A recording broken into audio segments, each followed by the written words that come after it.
it started to feel like a game. Each day, Alex would leave a room in a certain arrangement, and by morning, something would be different. The ghost had a clear opinion on feng shui. The couch ended up centered, the lamp moved closer to the reading nook, and the terrible wall art from the clearance bin was gently laid face down under the bed. "Okay, I get it," Alex said aloud one evening, sipping wine and staring into the empty room. "You have standards." The next morning, a post-it note had been stuck to the fridge. In sharp, looping handwriting, "Thank you." They developed a strange rhythm. Alex stopped trying to control the space, instead leaving options.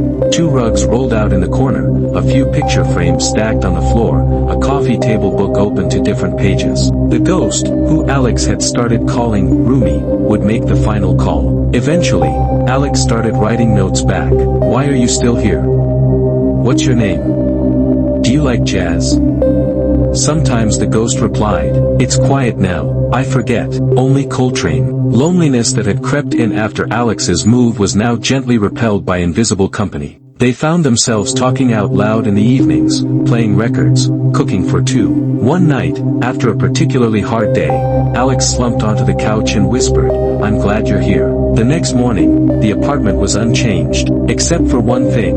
The old, slightly cracked mirror in the hallway had been cleaned to a shine. Written across it in condensation was a single word, same. Rent-free, maybe. But Alex had gained something far more valuable. A roommate who'd already died but was still trying to make things better. And in a way, so were they. Alex had never believed in luck, but finding a 1-bedroom apartment in the city for under $1,000 a month seemed like a miracle. The listing had been vague, cozy, character-rich unit in historic building, but the pictures looked fine, and Alex was desperate. Within a week, the lease was signed and boxes were stacked in the hallway of the 3rd floor of a creaky old brownstone. It started with the couch. Alex was sure they'd left it facing the window, but the next morning, it had shifted, just a few inches, now angled toward the hallway. Probably just a bad measurement, or maybe the floor was slanted. They adjusted it back and moved on. Then the bookshelf, then the chairs. Every day, something was off.